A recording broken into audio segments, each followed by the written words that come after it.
देवीं सरस्वतीं व्यासं ततो जयमुदीरये।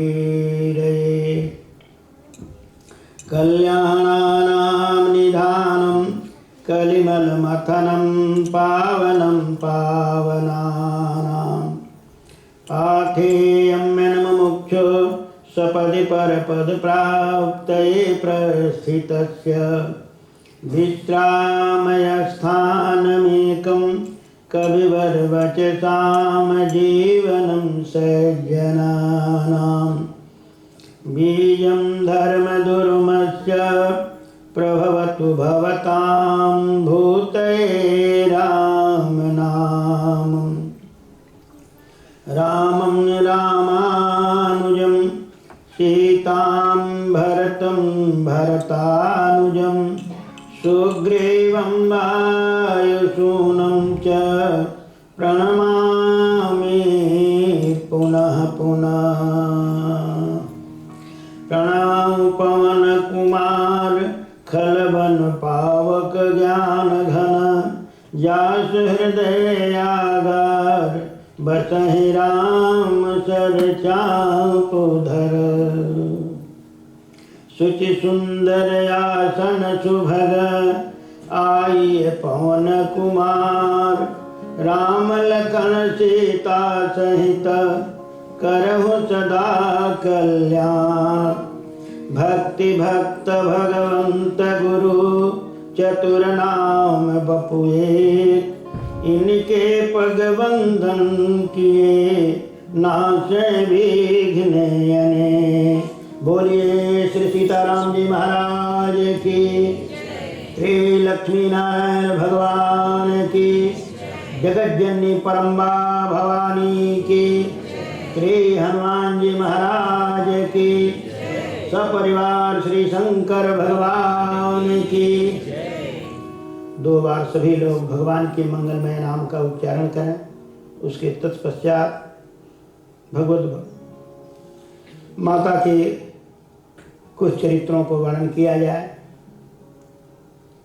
श्री राम जय जय राम। श्री राम जय जय राम। श्री राम जय जय राम। श्री राम जय राम। श्री राम जय राम। श्री राम जय जय विघ्न हनुमान। जय जय विघ्न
कर मत खगनायक हे हाँ, सब कर मत खगनायक हे हाँ, सब कर मत खगनायक हे हाँ, सब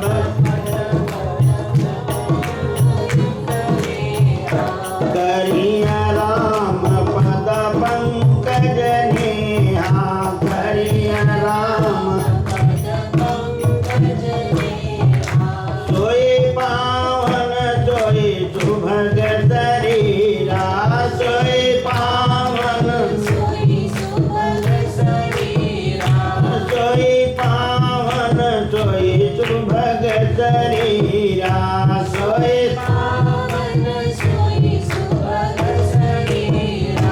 जो तन पाई भजिया रघुबीरा, जो तन जो तन पाई भजिया रघुबीरा,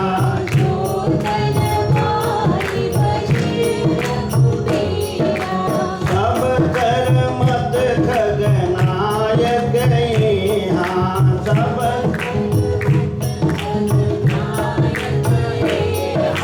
सब कर मत खगनायक हे हाँ,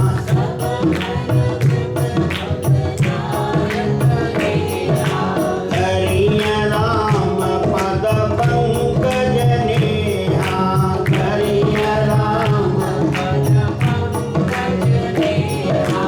निज अनुभव अब कामुख गेता, निज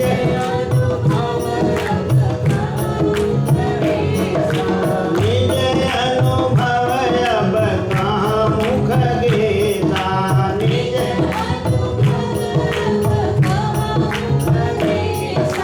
बिनु हरि भजन न मिटहि कलेसा, बिनु हरि भजन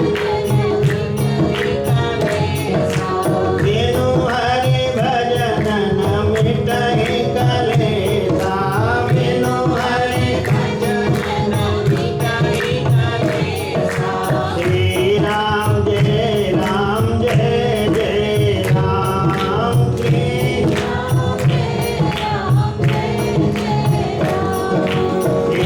राम जय राम जय जय राम, श्री राम जय जय विघ्न हरण हनुमान, जय जय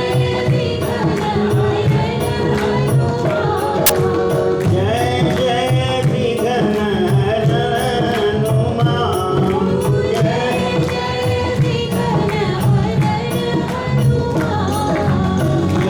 जय जय विघ्न हरण हनुमान,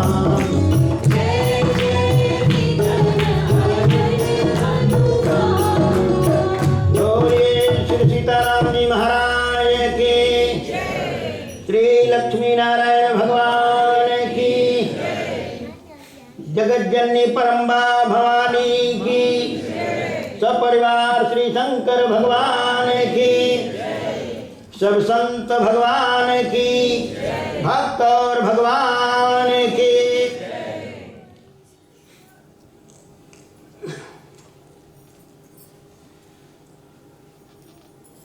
अनंतानंत सर्वेश्वर परमपिता परमेश्वर की महती कृपा, मंदिर के सभापति जी, मंदिर के सभी सदस्यगण, सेवकगण, कीर्तन समाज,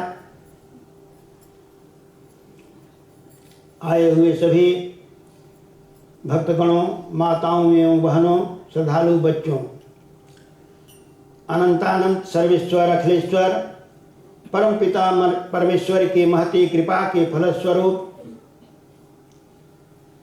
आज हम लोग श्री राम मंदिर में जगत जननी परम्बा भवानी के 9 दिवसीय उत्सव को मनाने के लिए प्रस्तुत हुए हैं, उपस्थित हुए हैं। ये जगत जननी परम्बा भवानी की असीम कृपा है। वैसे तो माता की कृपा हमारे ऊपर अहरनिश बरस रही है, हम उसका अनुभव करें या न करें, माता तो निरंतर कृपा बरसा रही है। अब उसका हम कितना लाभ उठा रहे हैं वो हमारे ऊपर निर्भर करता है। सबसे बड़ी कृपा माता का यह मानव शरीर जो हम लोगों को मिला है, ये उनकी असीम कृपा के फलस्वरूप मिला है। और ये है कैसा? कहा अनमोल है। ये मानव तन अनमोल मिला, हरि पाने के लिए रचना मिली, भगवान का गुण गाने के लिए। जगत जननी परम्बा भवानी ने कृपा करके हमें यह मानव शरीर दिया। ये अनमोल मानव शरीर है, इसका कोई मूल्य नहीं लगा सकता कि कितने का है। एक छोटा सा हमारा कोई मशीन गड़बड़ हो जाता है तो लाखों रुपए लग जाते हैं, फिर भी जैसा प्रभु ने बना करके भेजा था वैसा वो नहीं बन पाता। ते अनमोल मानव शरीर मिला, किस लिए? कहा ये मानव तन अनमोल मिला। मिला है, हमारा है नहीं, केवल हमको कुछ दिनों के लिए मिला हुआ है।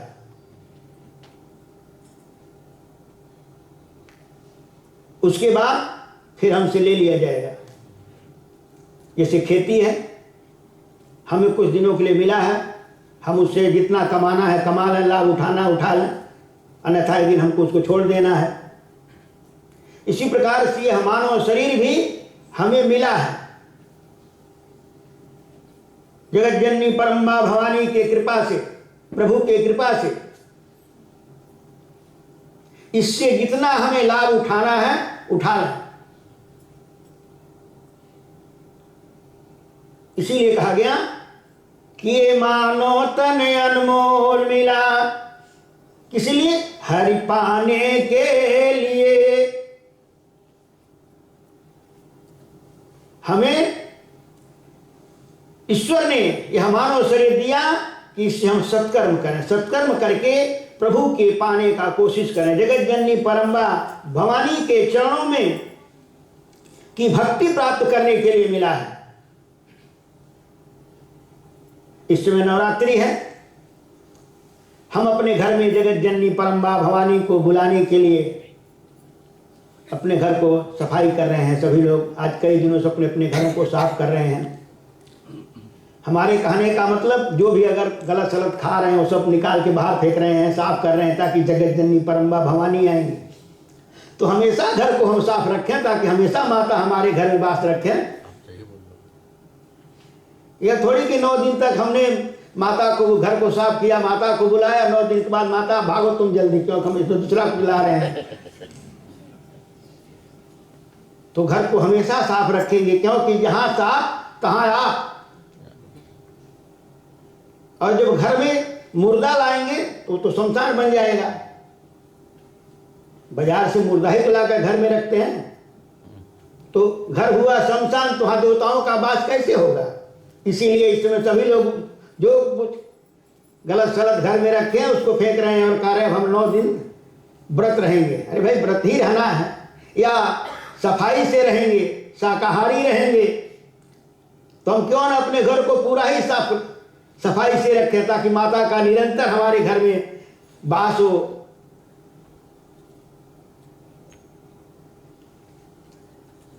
क्योंकि जैसा हम अन्न खाएंगे वैसा ही हमारा मन बनेगा। अब 9 दिन तक हम सात्विक भोजन करेंगे तो हमारा शरीर सात्विक बन जाता है। क्योंकि हमें जगत जननी परम्बा भवानी की आराधना करनी है, माता का कृपा प्राप्त करना है, इसलिए हम घर को साफ रखते हैं, अपने शरीर को भी साफ रखते हैं, इसमें कचरा फचरा नहीं डालते हैं, शुद्ध भोजन डालते हैं। तो जब शुद्ध हमेशा भोजन करेंगे तो हमारी बुद्धि हमेशा शुद्ध रहेगी, हमारा घर हमेशा पवित्र रहेगा। और जहाँ साफ तहाँ आप, जहाँ साफ होगा वहीं मैया का वास होगा। इसलिए हम घर को हमेशा साफ रखें, अपने मन को पवित्र रखें, तभी जाकर के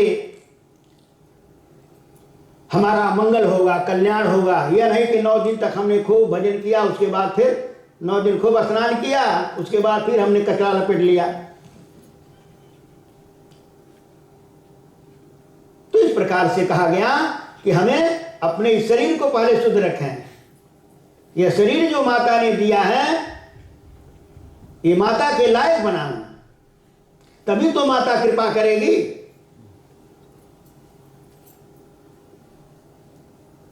तो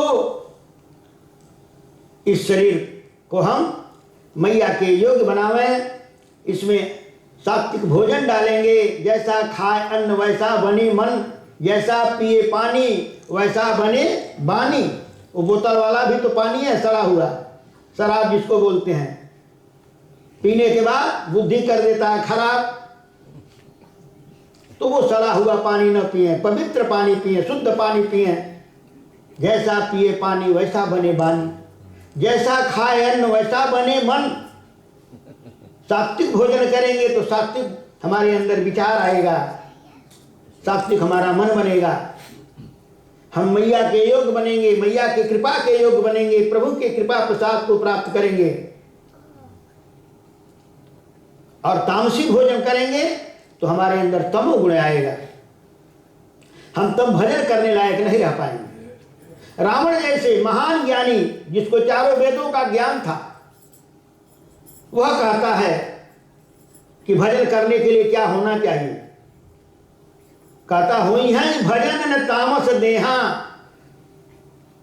तामसी भोजन करने से भजन नहीं हो सकता। हम दिखावा भले कर सकते हैं, क्योंकि वर्णन मिलता है जिस समय रावण को सुपनखा के द्वारा पता चलता है कि राम और लक्ष्मण पंचवटी में आए हुए हैं।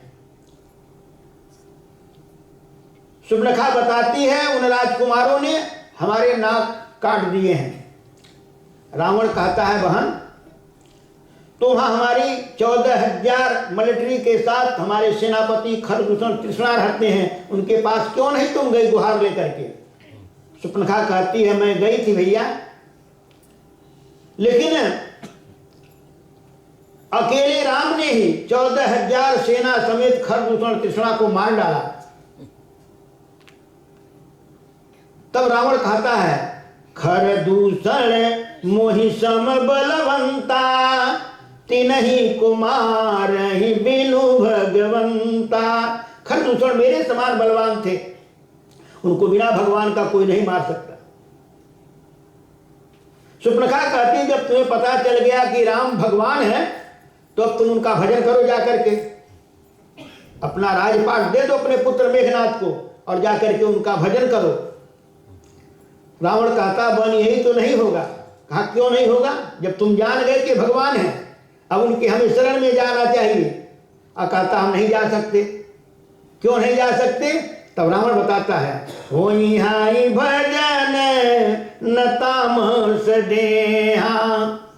हमने अंदर जो भोजन डाला है वो तमोगुणी भोजन डाला है, वो मुझे चैन से भजन नहीं करने देंगे, भगवान का पूजा पाठ नहीं करने देंगे।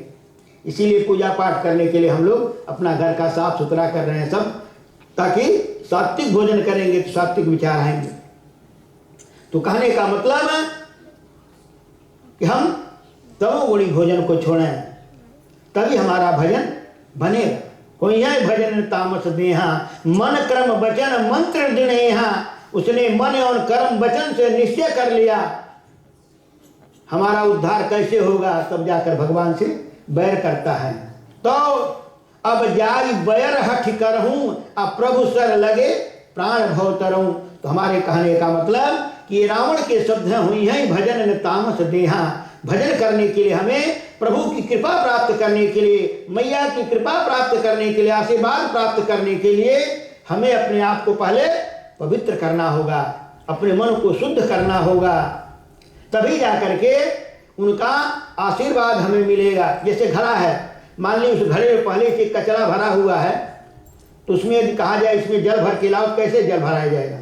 जब तक वो कचरा निकलेगा नहीं घड़े में से, तब तक उसमें जल शुद्ध कहाँ से भरा जाएगा? तो इसी प्रकार से पहले हम अपने तन को पवित्र करें, घर को पवित्र करें, तब हमारा मन पवित्र होगा।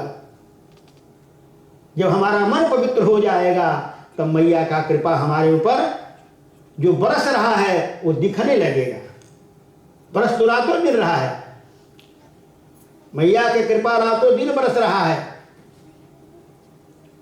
हमारे शरीर में जो देखने की शक्ति है वो किसकी है? मैया की शक्ति। शक्ति शब्द ही स्त्रीलिंग है, इसीलिए हम शक्ति की उपासना करते हैं, मैया की प्रार्थना करते हैं। हे मैया, हमारे शरीर में जो कुछ है वो तुम्हारी ही कृपा से है। हमारी जिह्वा में बोलने की जो शक्ति है, यहाँ भी शक्ति है। किसकी शक्ति है? जगत जननी परम्बा भवानी की। हमारे कान में सुनने की जो शक्ति है वो किसकी है? जगत जननी परम्बा भवानी की है। हमारे नाक में सूंघने की शक्ति किसकी है? जगत जननी परम्बा भवानी की। हमारे पैरों में चलने की शक्ति, हमारे हाथों में कुछ करने की शक्ति किसकी शक्ति है? जगत जननी परम्बा भवानी की। और वही माता जब रूठ जाती है तो वहां की शक्ति का काम करना बंद कर देती है। अगर माता न चाहे तो हम बोल सकते हैं, हम चल सकते हैं, नहीं चल सकते हैं। आज आद्य गुरु शंकराचार्य उस शक्ति को नहीं मानते थे। उन्होंने कहा केवल एक ब्रह्म है, अहम ब्रह्मास्मि, केवल ब्रह्म है और दूसरा कुछ नहीं है। शक्ति को नहीं मानते थे। जब वह देशाटन करते हुए माता वैष्णव के क्षेत्र में पहुंचे, वैष्णव माता के क्षेत्र में जब पहुंचे कटरा के पास में, तो माता ने उनकी परीक्षा लेने के लिए एक खेल खेला। उनको पेट झरने लगा, डायरिया हो गया, पेट झरने लगा। अब कुछ भी खाते पेट झर जाता। सुबह से शाम तक ऐसा पेट झरा कि एकदम कमजोर हो गए, अब उठने लायक नहीं थे। अब पड़ गए, पेड़ के नीचे पड़ गए। वैष्णव माता एक बुढ़िया का रूप बना करके आई, कही बेटा अब शाम हो गया है, यहाँ पेड़ के नीचे रहोगे कोई जंगली जानवर आकर खा जाएंगे, इसलिए तुम अब गांव में चल जाओ।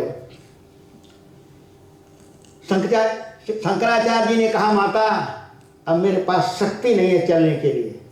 वैष्णव माता ने कहा बेटा तुम तो शक्ति को मानता ही नहीं है, और तुम कह रहा मेरे अंदर शक्ति नहीं है, क्यों तेरा ब्रह्म कहाँ गया? तुम तो ब्रह्मास्मि था, अब तुम शक्ति को चाह रहा है।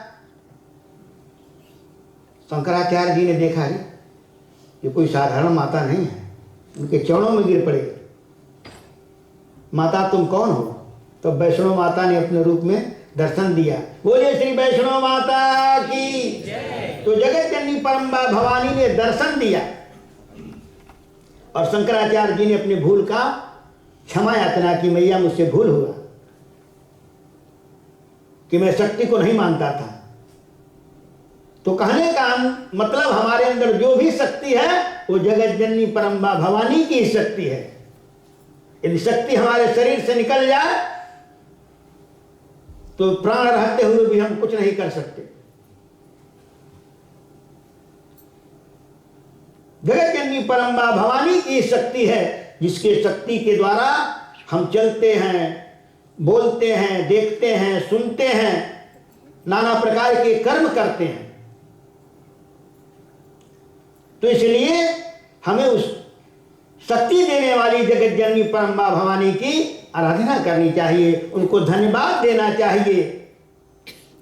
हमारे ऋषियों ने जगत जननी परम्बा भवानी के उत्सव मनाने के लिए 4 नवरात्रि बनाए, जिसमें 2 नवरात्रि प्रकट है और 2 गुप्त है। एक चैत्र की राम नवरात्र और यह अश्विन की नवरात्र, और 2 नवरात्रि गुप्त है, एक आषाढ़ में आती है और दूसरा माघ में आती है, माघ के महीने में, माघ के शुक्ल पक्ष में 9 दिन वो गुप्त होती है। और इसी प्रकार से आषाढ़ के महीने में आषाढ़ शुक्ल पक्ष में 9 दिन का वो नवरात्र है। 4 नवरात्रि हैं। 3 नवरात्रियों में भक्त लोग अपना जगत जननी परम्बा भवानी का चिंतन करते हैं, मनन करते हैं। हमारे यहाँ हर एक चीज का समय बनाया गया। अभी इससे पहले पितृपक्ष था। हमारे ऋषियों ने अपने पितरों को याद करने के लिए पितृपक्ष बनाया कि आप हमेशा नहीं याद कर सकते हैं तो कम से कम पितृपक्ष में अपने पितरों के लिए कुछ करिए। उससे होता क्या, हमेशा उनको क्या हुआ, लोग कहते हैं महाराज हमने यहाँ दिया उनको मिला कि नहीं।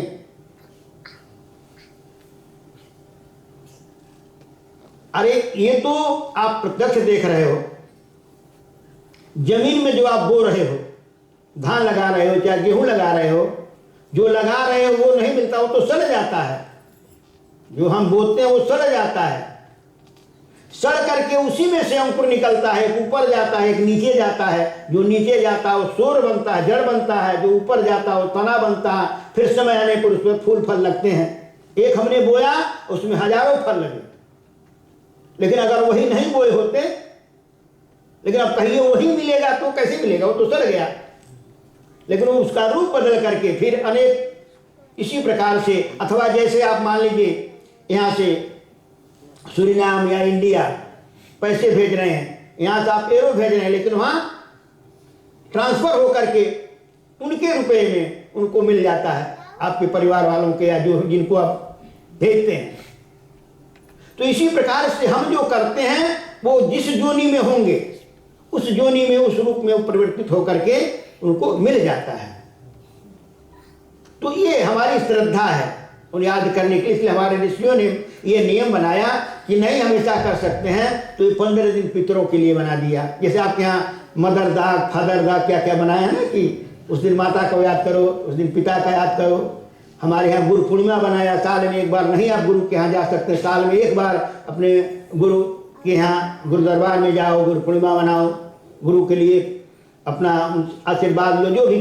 तो इस प्रकार से अब देव पक्ष चल रहा है, पितृपक्ष समाप्त हुआ, अब देव पक्ष शुरू हुआ। तो देव पक्ष में सर्वप्रथम माता को याद किया गया, क्योंकि वेद ही कहता है मातृदेव भव, तब पिता का नंबर आता है। मातृदेव भव, पितृदेव भव, तब आचार्य देव भव, उसके बाद तब इष्ट देव भव। तो इसलिए हम माता को इन नवरात्रों में याद करते हैं कि हे जगत जननी, हे परम्बा, हे भवानी, आप कृपा करो, मेरी सारे इंद्रियों को आप स्वस्थ रखो, सबको शक्ति दो, ताकि हम आपका चिंतन भजन कर सकें, अपने सत्कर्मों को कर सकें। तो कहने का मतलब जगत जननी परम्बा भवानी ने जो हमें शक्तियां दिया है उन शक्तियों का दुरुपयोग न करें। आंखों में जो शक्ति दिया है तो इसका सदुपयोग करें। सदुपयोग आंखों का कैसे करें? कहा इसे भगवान का दर्शन करें, भगवान की लीलाओं का दर्शन करें तो हमारे आंख धन्य हो जाते हैं। कान की जो शक्ति है इसका सदुपयोग क्या है? कहा इससे सत्संग सुने, मैया के जस को सुने, कथा को सुने तो हमारे कान धन्य हो जाते हैं। ये हमारे जो कानों में जो शक्ति मिली है वो धन्य होती है। जिह्वा मिला है, जिह्वा की धन्यता कब है? कहा जब इससे भगवत नाम लेते हैं। जल जावे जिह्वा पापनी हरिनाम के बिना। कहा जिह्वा वही धन्य है जिस जिह्वा से भगवान का नाम निकले। जिह्वा तो वही भली जो रटती नित्य राम। जिह्वा वही भली है जिससे निरंतर भगवान का नाम निकले। तो कहने का मतलब जगत जननी परम्बा भवानी के कृपा से हमारे सारे कार्य सिद्ध होते हैं। तो हम उनकी आराधना करें। एक बार नैमिषारण्य में 88,000 ऋषि एकत्र हुए कलयुग के प्रारंभ में, और उन्होंने सहस्र वर्षों तक चलने वाला यज्ञ प्रारंभ किया। उस यज्ञ में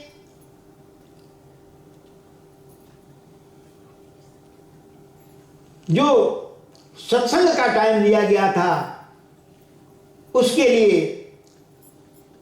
सूत जी महाराज को व्यास बनाया जाता है, जो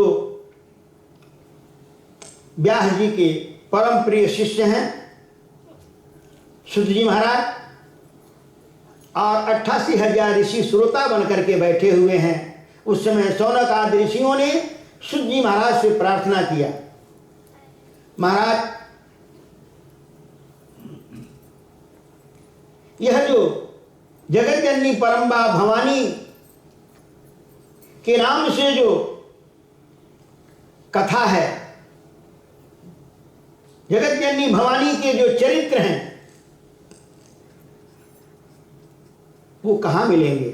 आप कृपा करके हमें जगत जननी परम्बा भवानी के चरित्रों को सुनाइए, क्योंकि आप आज कई दिनों से सत्संग चल रहा है, वर्षों से चल रहा है, रोज सत्संग होता, वहां जग होता है, जग के बाद फिर सत्संग, जैसे अभी आप लोगों ने यहाँ पूजन किया, पूजन के बाद हवन किया, हवन के बाद तब सत्संग का कार्यक्रम, इसी प्रकार से वहाँ सहस्त्रों वर्ष के लिए शुरू किया गया था।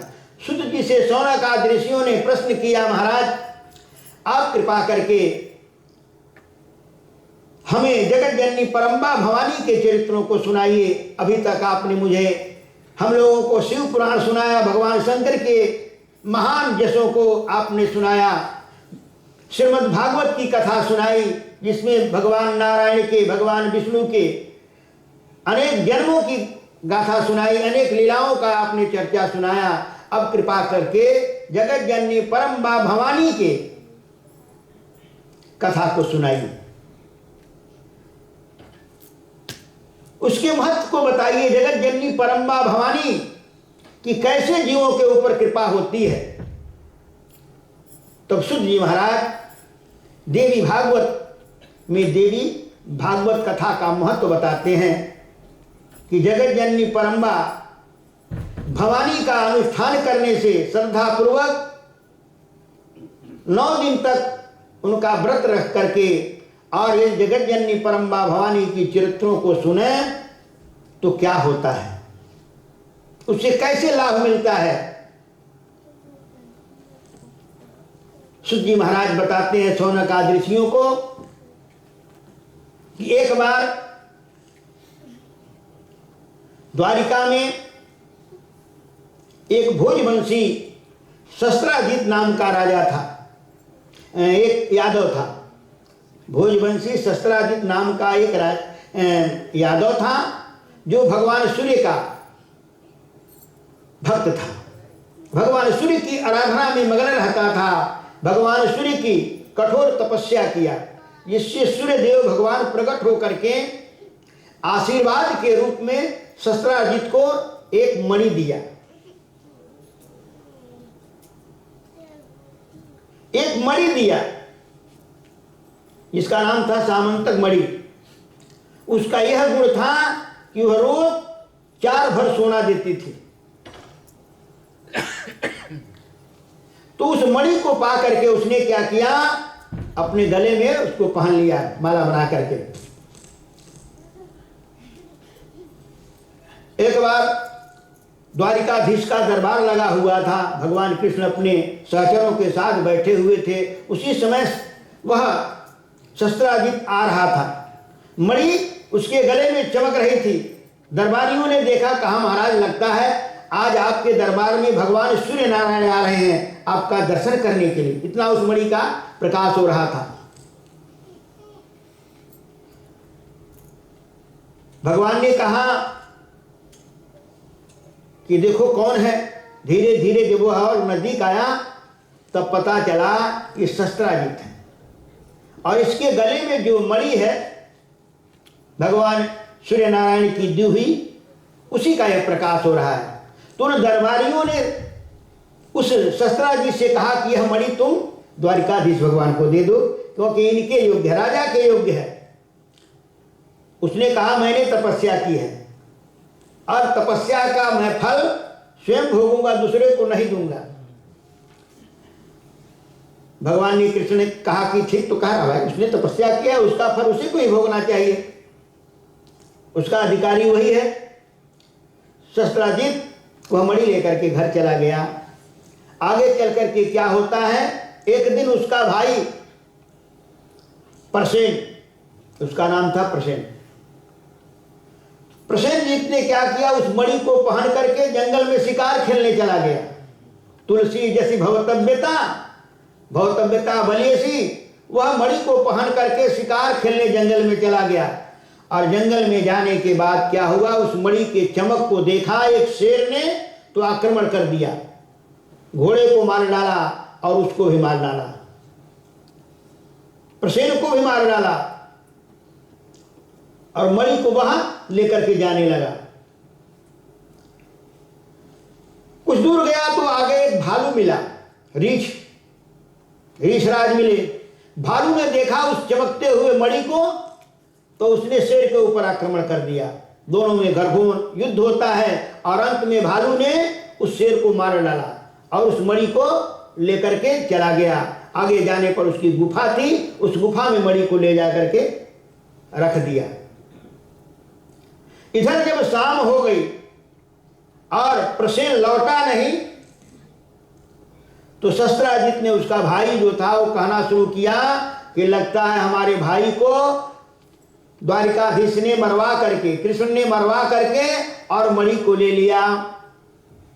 तो इस प्रकार से भगवान कृष्ण के ऊपर कलंक लगा कि मणि को उन्होंने ही ले लिया। अभी बात धीरे धीरे फैलते फैलते पूरी द्वारिकापुरी में फैल गई। भगवान कृष्ण के पास जब गया यह संदेश कि महाराज आपको तो मणि की चोरी लग गई, शस्त्राजित कहता है कि हमारे भाई प्रसेन को कृष्ण ने ही मरवा करके और मणि ले ली है। भगवान कृष्ण ने कहा आप तो मणि को खोजना करके उसको देना पड़ेगा, तभी जा करके इस कलंक से हम मुक्त हो सकते हैं।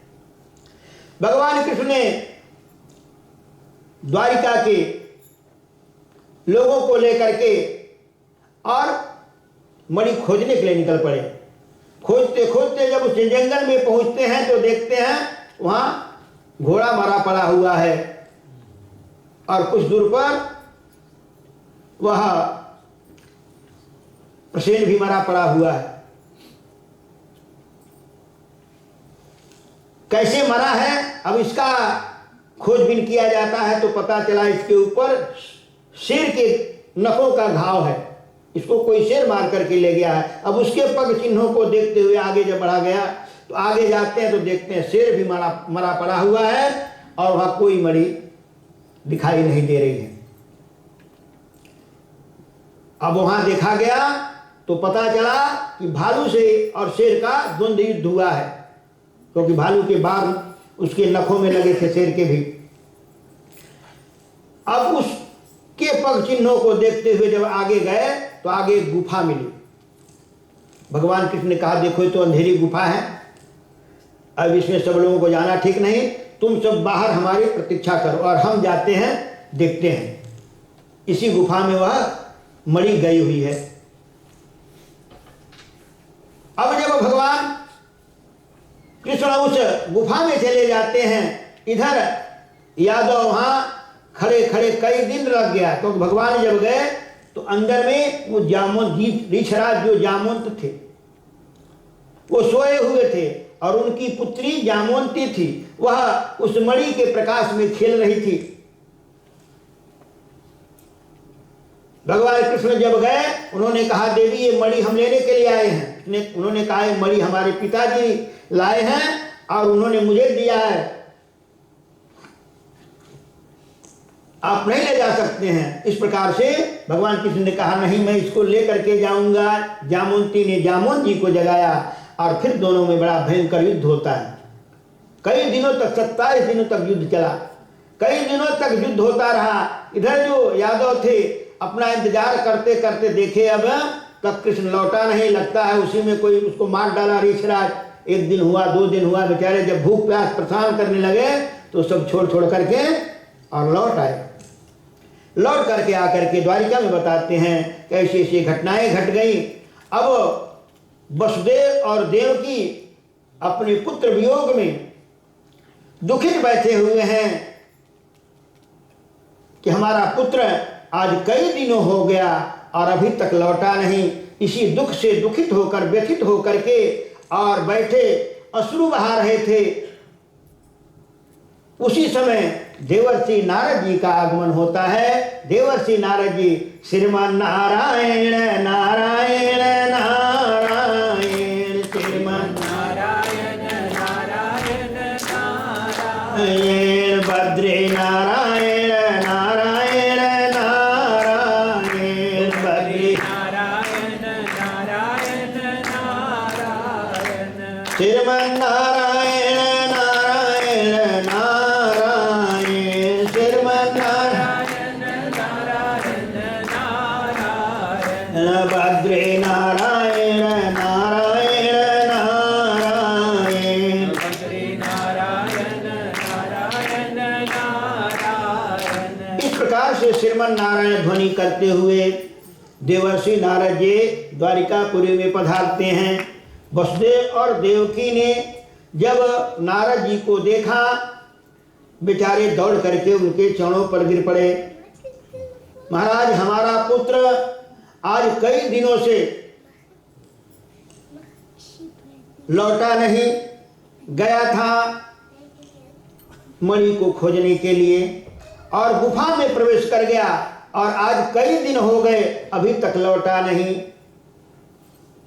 क्या करें हम लोग? हमारा पुत्र स्वस्थ तंदुरुस्त और लौट आए, उसके लिए हम क्या करें? तब नारद जी ने वसुदेव जी को कहा, तुम जगत जननी परम्बा भवानी की आराधना करो।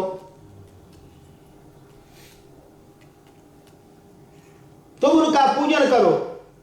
वसुदेव जी ने कहा, तो गुरुदेव आप ही हमारे आचार्य बन जाइए और जगत जननी परम्बा भवानी का पूजन करवाइए। तब 9 दिन का जगत जननी परम्बा भवानी का अनुष्ठान कराते हैं नारद जी महाराज। जगत जननी की स्तुति करते हैं।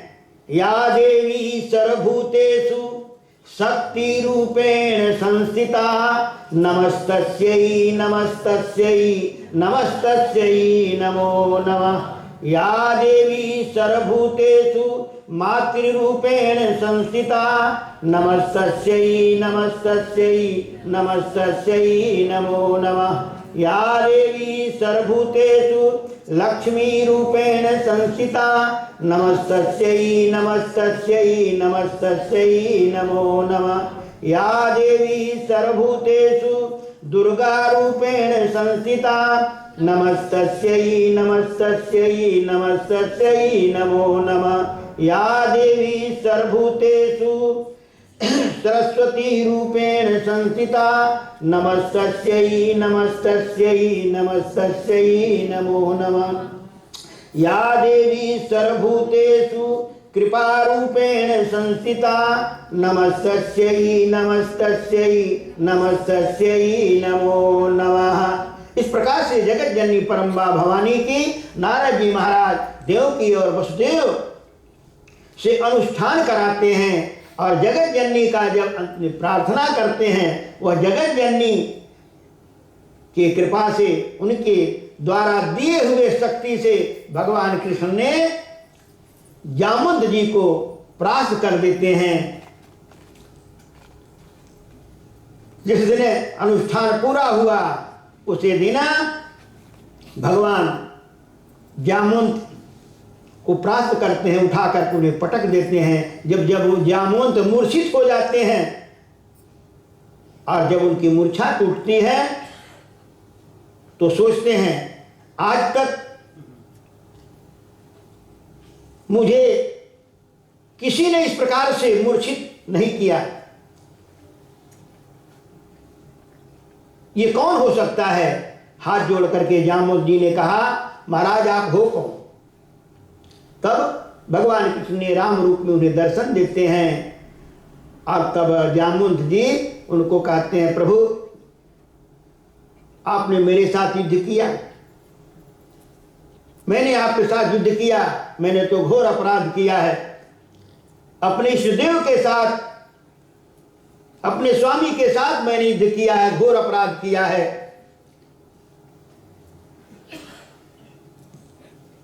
मेरा यह अक्षम्य अपराध है।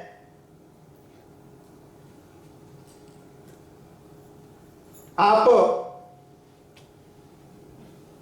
इस अपराध से जो मैंने आपके किया, इसका क्या प्रायश्चित करूं, मुझे कुछ समझ में नहीं आ रहा है। अब मुझे एक ही उपाय दिख रहा है कि आप कृष्ण रूप में आ जाइए, मैं अपनी पुत्री को आपको कन्या दान करके और अपना प्रायश्चित कर लूं। तब भगवान कृष्ण के रूप में आते हैं और जामवंत जी उन्हें अपनी जामवंती नाम की कन्या का विवाह कर देते हैं। वहाँ गंधर्व रीति से विवाह हो जाता है और जामवंती जी को लेकर के कृष्ण भगवान उस मणि को लेकर के द्वारिकापुरी में आते हैं और इधर जगत जननी परम्बा भवानी का अनुष्ठान पूर्ण हुआ था। चारों ओर जय जयकार होता है, बोलिए जगत जननी परम्बा भवानी की। तो इस प्रकार से नारद जी महाराज जगत जननी परम्बा भवानी के शक्ति को बताया कि जगत जननी परम्बा भवानी के कृपा से मनुष्य सारे सुखों को प्राप्त कर सकता है। कोई ऐसी चीज नहीं है जो जगत जननी की कृपा से न मिले। कहा जगत जननी की कृपा से मुक्ति मिल सकती है। अगर मुक्ति चाहते हैं तो मुक्ति भी दे सकती हैं। अब अगर आप भुक्ति चाहते हैं तो भोगों को दे सकती हैं। अर्थ चाहते हैं तो उसको भी दे सकती हैं। चारों फलों को देने में जगत जननी परम्बा भवानी सक्षम है। अब हमें देखना है कि हम उनसे क्या चाहते हैं। हम अर्थ चाहते हैं, जो चाहेंगे वही मिलेगा। अर्थ चाहेंगे तो अर्थ मिलेगा, भक्ति चाहेंगे तो भक्ति मिलेगा, शक्ति चाहें तो भगवान के भक्त भी अनेक हैं। जगत जननी परम्बा भवानी के भक्त अनेक है। कोई शक्ति चाहता है तो उसको शक्ति मिलती है, कोई भक्ति चाहता है उसको भक्ति देती हैं, कोई मुक्ति चाहता है उसको मुक्ति देती हैं। अर्थ धर्म काम मोक्ष सब कुछ देने में समर्थ है जगत जननी परम्बा भवानी। लेकिन हम उनके शरण में तो जाएं। जब उनके शरण में जाएंगे तभी जाकर के यह सब प्राप्त होगा। जब तक हम उनके शरण में नहीं जाएंगे, वो तो खड़ी हैं हमारी रक्षा करने के लिए। देखिए हमेशा अस्त्र शस्त्र लिए सब खड़ी रहती हैं, खोजना ना पड़े। पता नहीं हमारा भक्त कब हमें पुकार, तो खोजना ना पड़े इसलिए पहले से तैयार रहती हैं। लेकिन हम उनको याद नहीं करते हैं। उनको याद करते हैं जो हमारे लिए कुछ नहीं कर सकते हैं। हम संसारियों को याद करते हैं, वो हमारा हेल्प करेगा, वो हमारा मदद करेगा, वो करेगा, वो करेगा, जबकि कुछ नहीं कर सकते। और जो करने वाले हैं उनके पास हम जाते नहीं, इसीलिए हम दुखी हैं। जहां सुख है वहां हम जा नहीं रहे। सुख तो जगत जननी परम्बा भवानी के चरणों में है, प्रभु के चरणों में है, और सुख हम इधर उधर खोज रहे हैं। सुख चाहें मूढ़ न धर्म रता। कहा सुख हम चाहते हैं लेकिन धर्म को छोड़ करके चाहते हैं। धर्म क्या है? कहा जगत जननी परम्बा भवानी की आराधना करना, प्रभु का चिंतन करना, मनन करना, ये धर्म है, यही कर्म है, यही सत्कर्म है। लेकिन हम सत्कर्म करना नहीं चाहते हैं और सुख चाहते हैं, तो सुख कैसे मिलेगा? संसार में सब कुछ दे दिया गया, लेकिन जो सुख है उसको अपने पास रखा। कहा यह उसको देंगे जो हमारे पास आएगा, और सब कुछ बांट दिया। देने वाले ने दुनिया में सब कुछ दिया, पाने वाला न पाए तो वो क्या करे।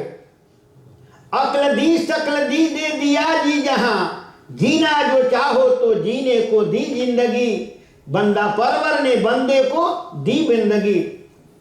सुंदर जिंदगी दिया, हरा भरा संसार दिया,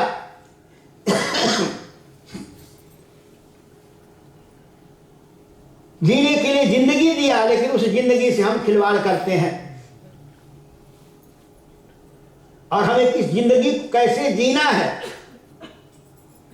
उसके लिए वेद शास्त्रों में सब कुछ बता ही दिया।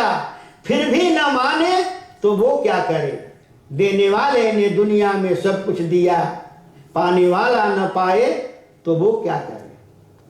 अक्ल दी, सकल अक्ल दिया, बुद्धि दिया, किसका सदुपयोग करें, लेकिन हम इसका दुरुपयोग कर रहे हैं। तो उसका नतीजा कौन भोगेगा, हमें ही भोगना पड़ेगा, दूसरा कोई भोगने नहीं आएगा।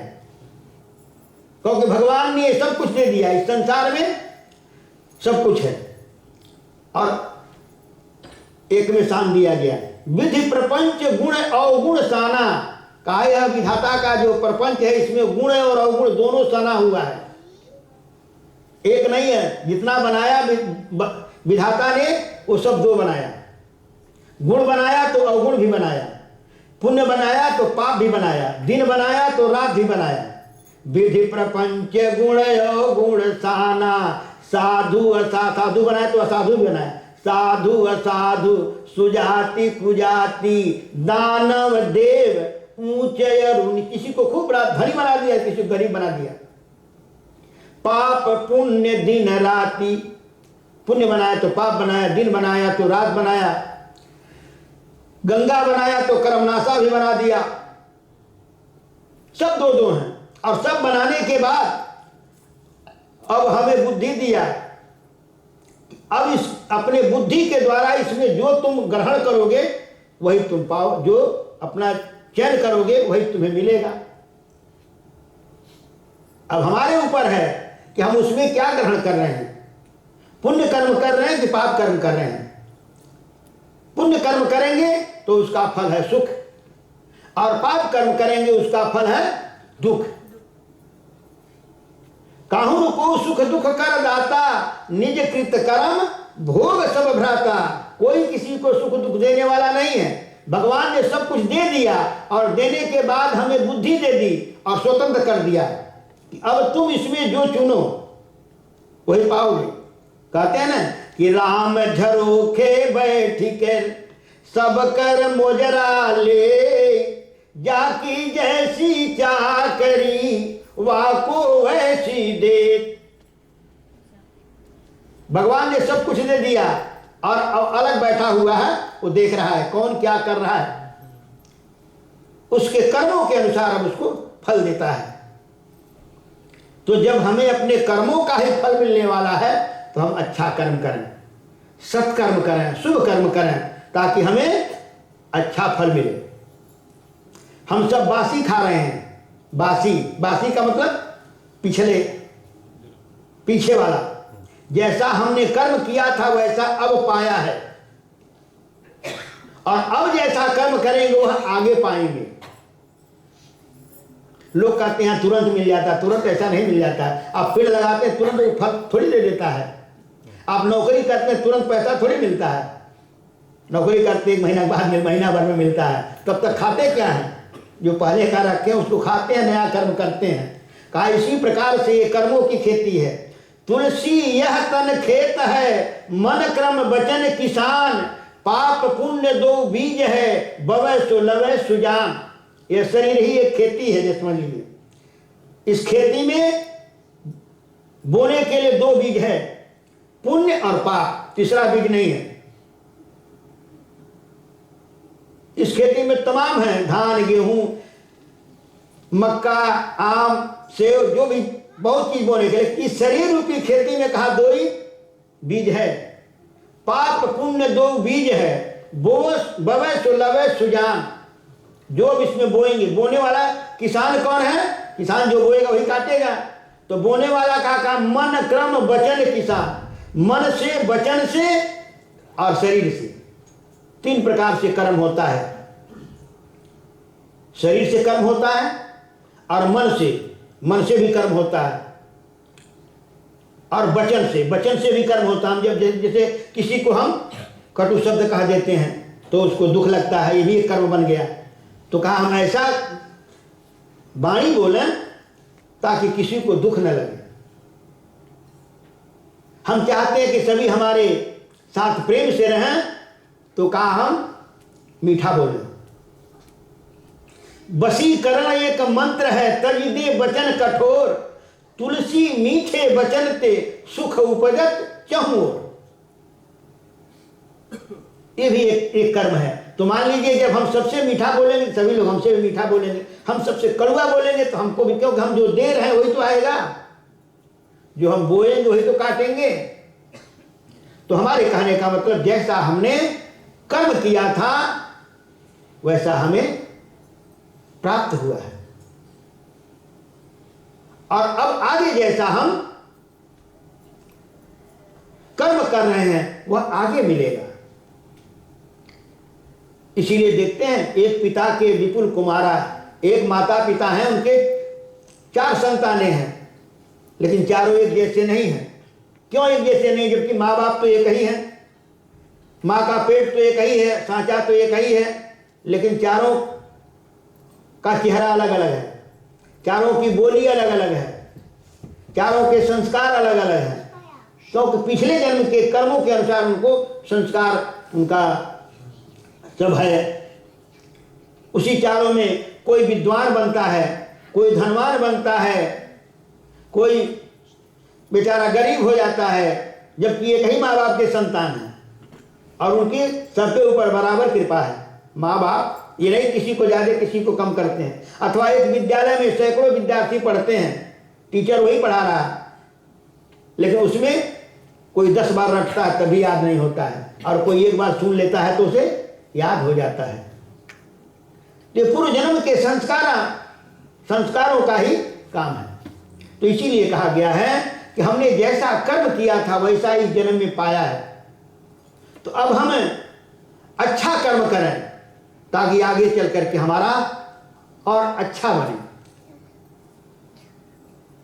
तो यह जो शरीर मिला है कर्म करने के लिए, भगवान कृष्ण भी कहते हैं कर्मण्येवाधिकारस्य मा फलेषु कदाचन, कि हमारा अधिकार है कर्म करने का। लेकिन कर्म में 2 कर्म हैं, एक सत्कर्म है और एक दुष्कर्म है। दोनों का फल भी अलग अलग है। सत्कर्म करेंगे तो उसका फल है सुख, और दुष्कर्म करेंगे तो उसका फल है दुख। अब ये हम जानेंगे कैसे कि सत्कर्म क्या है और दुष्कर्म क्या है, ये कैसे हम जानें? तो कहा इसको जानने के लिए हम सत्संग करते हैं, हम कथा सुनते हैं, प्रवचन सुनते हैं, क्योंकि हमें वहां से जानकारी मिलती है। और जब तक जानेंगे नहीं तो मानेंगे कैसे? जाने बिनु न होई परतीति, बेनु परतेति होई नहीं प्रीति। जाने बिनु न होई प्रतीति, जब तक हम जानेंगे नहीं तब तक मानेंगे कैसे? तो जानेंगे कैसे? कहा जब हम सत्संग में जाएंगे, जब हम कथा सुनेंगे तब हमें ज्ञान होगा। क्योंकि यह ज्ञान स्कूल में नहीं पढ़ाया जाए, वहां तो कमाने खाने की विद्या पढ़ाई जाती है, कैसे हमें कमाना है, लेकिन कैसे उसको यूज करना है इसकी विद्या तो हमें सत्संग में मिलती है। हमने जो कमाया उसको हम किस प्रकार से उपयोग करें। स्कूल में तो केवल कमाने के लिए बताया जाता है, कैसे हम धन कमाएं, कैसे क्या करें, कैसे आगे बढ़ेंगे, लेकिन उसको कैसे हम यूज करें, उसको हम किस प्रकार से सदुपयोग करें।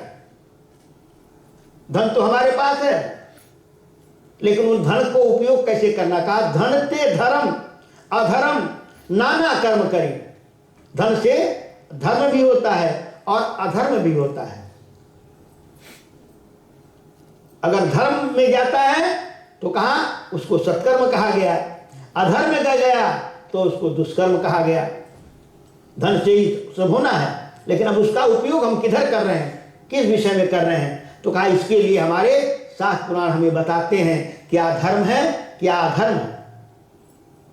धर्म हम किसे माने और अधर्म किसको माने, कर्म तो दोनों है। तो कहा शास्त्र निहित जन्य स धर्म, जो कर्म करने के लिए हमारे शास्त्र पुराण वेद बताते हैं वही धर्म है। और जिस कर्म को हमारे शास्त्र पुराण निषेध करते हैं, शास्त्र पुराण निषिद्ध है कर्म स धर्म, कहा शास्त्र पुराण जिसे निषेध करता है, जिस कर्म को करने के लिए मना करता है, कहा वही अधर्म है, उसको नहीं करना चाहिए। तो ये सब हमें ज्ञान कहाँ होता है, जब हम सत्संग में जाएंगे, जब हम भगवान की कथा सुनेंगे तो हमें ज्ञान होगा, और जब उस ज्ञान का हम उपयोग करेंगे तो हमारा कल्याण होगा। तो आज इस प्रकार से नैमिषारण्य में ऋषियों ने,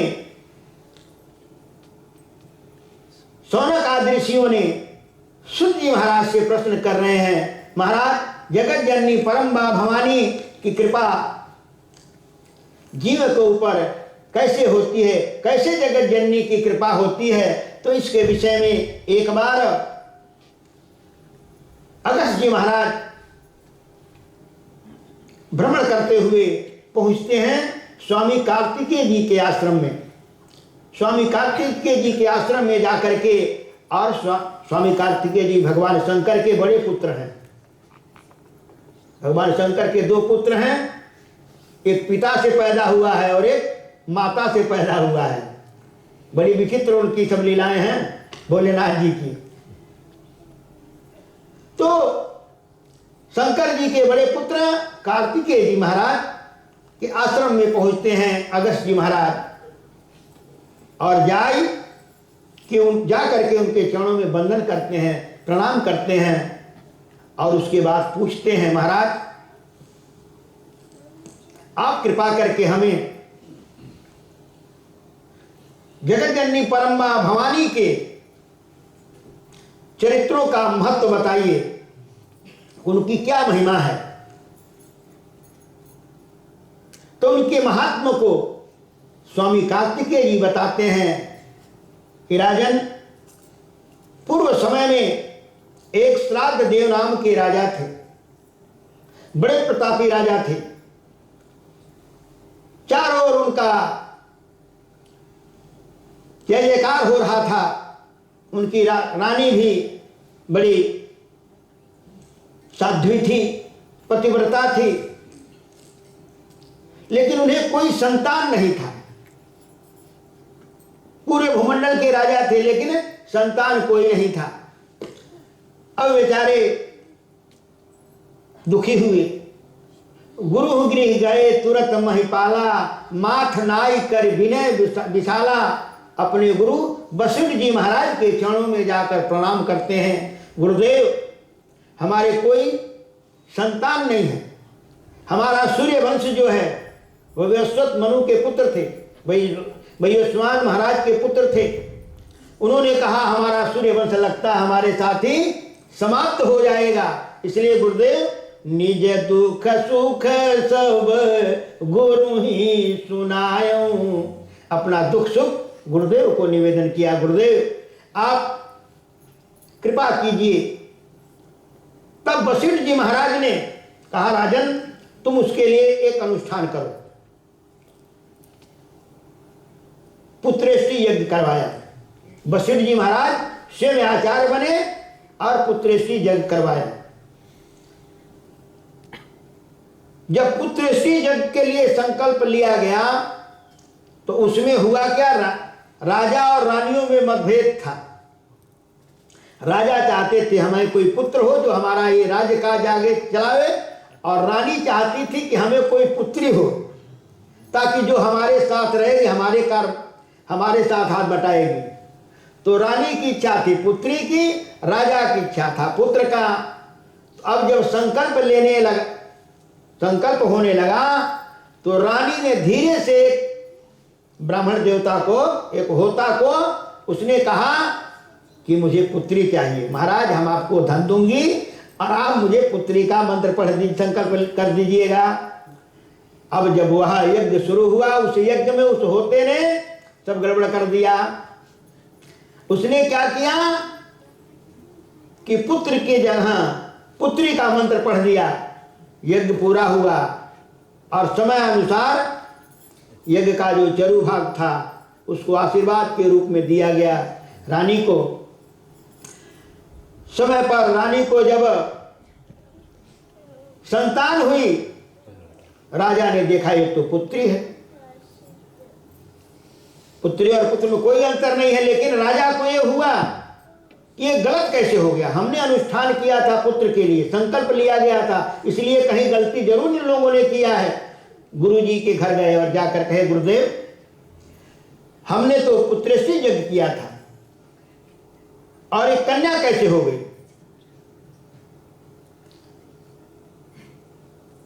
तब इस प्रकार से वशिष्ठ जी ने तब ध्यान लगाया और ध्यान लगा करके तब उनको सब पता चल गया। वशिष्ठ जी ने कहा, राजन तुम्हारे घर में ही मतभेद है।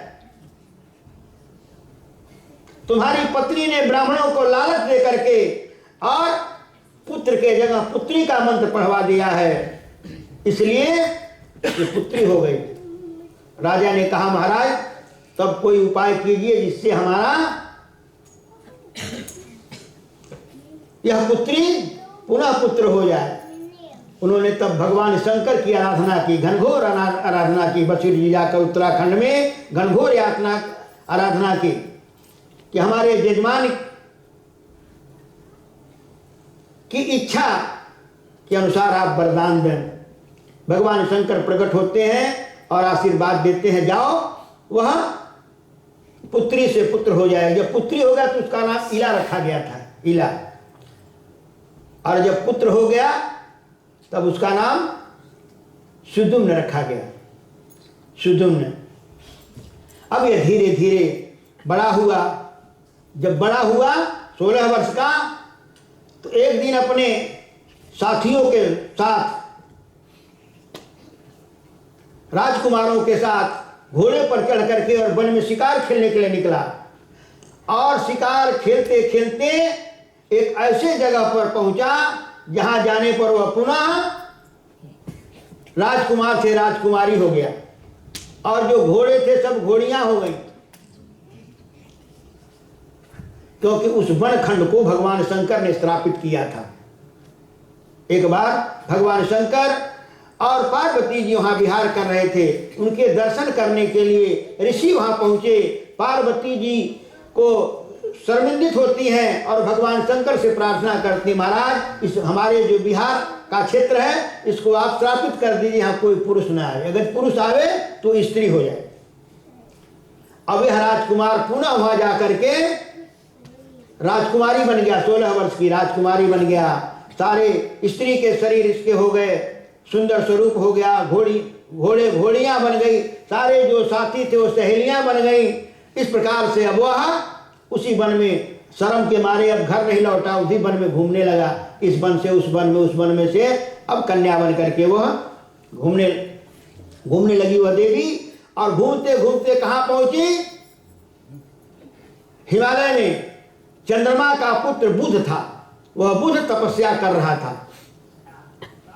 वहां पहुंच गई उसकी कुटिया पर। चंद्रमा का पुत्र बुध ने इसको राजकुमारी को देखा, राजकुमारी ने उसे देखा। दोनों एक दूसरे पर आकर्षित होते हैं और फिर दोनों आपस में गंधर्व विवाह कर लेते हैं। तो फिर दोनों का फिर आगे संसार चला। तो एक पुत्र हुआ पुरुरवा नाम का, जिससे आगे कर करके अब इस चंद्रमा का पुत्र बुध है, अब इसी से सारा चंद्रवंश चलेगा। अब इसी के कुल में आगे कर करके जयाति होंगे, सयाति होंगे, शांतनु होंगे और फिर यह पूरा यदुवंश होगा, चंद्रवंश में ही सब। तो इस प्रकार से अब वह वहां बुद्ध के आश्रम में रहने लगी। इधर राजा को चिंता हुई कि हमारा पुत्र गया शिकार खेलने के लिए, अभी तक लौट करके नहीं आया। गुरु वशिष्ठ जी के पास गए, गुरुदेव आज काफी दिन हो गया और हमारा पुत्र अभी लौट करके नहीं आया, आप जरा कृपा करें ताकि हमारा पुत्र आवे। तब वशिष्ठ जी ने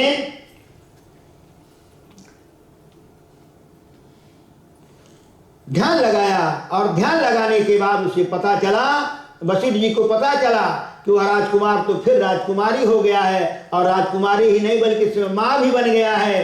तब राजा ने कहा महाराज हमारे पुत्र को बुलाया जाए। तब वशिष्ठ जी महाराज आकर्षण मंत्र का अनुष्ठान करते हैं। जगत जननी परम्बा भवानी का ही आकर्षण मंत्र है, उसका अनुष्ठान करते हैं, जिसके परिणाम जगत जननी परम्बा भवानी के उस आकर्षण मंत्र के द्वारा वह पुनः लौट करके आता है। और राजा ने जब देखा उसको, उसकी दशा को, तो बड़ा दुखी हुआ। गुरु वशिष्ठ जी से कहा महाराज अब क्या किया जाए। तब वहां फिर वशिष्ठ जी महाराज भगवान शंकर और जगत जननी परम्बा भवानी की आराधना करते हैं। भगवान शंकर प्रसन्न होते हैं। भगवान शंकर ने कहा देखो हमारा ही वरदान दिया हुआ था पहले, जिससे पुत्री से पुत्र बना था, और अब मेरा ही श्राप भी दिया हुआ है कि जहां जाएगा तो पुत्री बन जाएगा। अब मेरा वरदान और श्राप दोनों की बात रखनी पड़ेगी। अब मेरा श्राप और वरदान दोनों निष्फल नहीं जा सकता। इसलिए अगर तुम कहते हो तो चलो मैं आशीर्वाद देता हूं, 1 महीना यह स्त्री रूप में रहेगा और 1 महीना पुरुष के रूप में रहेगा। तो इस प्रकार से जब पुरुष के रूप में रहता तब राजकाज देखता, और जब स्त्री के रूप में हो जाता राजा को इसके इस भाव को देख करके बड़ा दुख हुआ। महाराज ये कैसे चलेगा राज्य का कारभार। तब वशिष्ठ जी महाराज ने क्या किया, तब देवी अनुष्ठान कराया, देवी यज्ञ किया। जगत जननी परम्बा भवानी की सचंडी महायज्ञ करवाया, और उस यज्ञ में जगत जननी परम्बा भवानी प्रसन्न होती हैं और प्रसन्न होकर के फिर उसे आशीर्वाद देती हैं। वह फिर पुरुषत्व को प्राप्त होता है और फिर वन में चला जाता है, जाकर के अपना तपस्या आदि करके वह मुक्ति को प्राप्त करता है। और श्राद्ध देव के और भी दूसरी रानी जो थी संज्ञा, उससे फिर पुत्र होते हैं, 10 पुत्र होते हैं। इक्ष्वाकु आदि महाराज जो सूर्यवंशी सब राजा कहलाए, जो अयोध्या को बसाया इक्ष्वाकु जी महाराज। तो इस प्रकार से यहाँ जगत जननी परम्बा भवानी के लीलाओं को बता रहे हैं कि जगत जननी परम्बा भवानी की कृपा से वह पुरुषत्व को प्राप्त हुआ। यदि हमारे अंदर भी कोई कामना है तो हम जगत जननी परम्बा भवानी की आराधना करें। तो आराधना करेंगे, साधना करेंगे तो उनकी कृपा हमें प्राप्त होगी। और माता तो बड़ी दयालु होती है। पिता तो कठोर भी होता है, लेकिन माता कभी होत न मात कुमाता। पुत्र भले कुपुत्र हो जाए, लेकिन माता की कृपा अपने उस कुपुत्र पर भी रहती है। तो यदि हम जगत जननी परम्बा भवानी की कृपा चाहते हैं तो जगत जननी परम्बा भवानी के हम आराधना करें। इसीलिए हमारे यहाँ ये नवरात्रि बनाई गई। नवरात्रियों में हमें आराधना करनी चाहिए। और ये जगत जननी परम्बा भवानी जो है, इनकी अपार शक्ति है। इन्हीं के शक्ति से आगे चल करके भगवान भी शक्तिमान होते हैं। आगे वर्णन मिलता है कि शौनक आदि ऋषियों ने पूछा कि महाराज यह सृष्टि कैसे हुई, इस सृष्टि को चलाने वाली वह शक्ति कौन है। तब सूत जी महाराज बताते हैं, और उधर स्वामी कार्तिकेय जी अगस्त जी महाराज को बताते हैं। क्योंकि कथाएं दो जगह चल रही हैं, उधर भी चल रही हैं और उधर भी चल रही हैं। तो बता रहे हैं सूत जी महाराज कि कार्तिकेय महाराज जी अगस्त जी महाराज को सुना रहे हैं कि जिस समय महाप्रलय होता है, महाप्रलय में पृथ्वी जो है वो जल में डूब जाती है और जल जो है वो अग्नि में मिल जाता है, अग्नि उसे जला देता है। वो पृथ्वी जल में मिल गई और जल जो है वो अग्नि में मिल गया और अग्नि जो है वो हवा में मिल जाता है और हवा जो है वह आकाश में मिल गया और इस प्रकार से वह जो महाकाश है वो भगवान में मिल गया। और जब भगवान में मिल जाता है तो जगत जननी परम्बा भवानी उनको अपने माया से आच्छादित करके उन्हें सुला देती हैं। फिर वो शीर छागर में सोए रहते हैं, पड़े रहते हैं। यहां देवी भागवत में तो दिया है कि जगत जननी परम्बा भवानी ने एक बार ब्रह्मा और विष्णु और शिव तीनों में होड़ लगा आपस में कि बड़ा कौन है। शिव जी कहते हम बड़े हैं, ब्रह्मा जी कहते हम बड़े हैं, विष्णु जी कहते हम बड़े हैं। निर्णय नहीं, वहां जगत जननी परम्बा भवानी प्रकट होती हैं और प्रकट होकर के बताती हैं कि तुम तीनों के अंदर जो शक्ति है वो किसकी शक्ति है? जगत जननी परम्बा महाशक्ति का है। उन्होंने ही भगवान विष्णु को शक्ति दिया पालन करने का और ब्रह्मा जी को शक्ति दिया सृजन करने का, भगवान शिव को शक्ति दिया संहार करने का। वही महाशक्ति जो तीन रूप धारण किया, लक्ष्मी के रूप में भगवान विष्णु के साथ हैं, सरस्वती के रूप में भगवान ब्रह्मदेव के साथ हैं और जगत जननी परम्बा भवानी के रूप में भोलेनाथ के साथ हैं। तीनों शक्तियां पा करके शक्तिमान बने।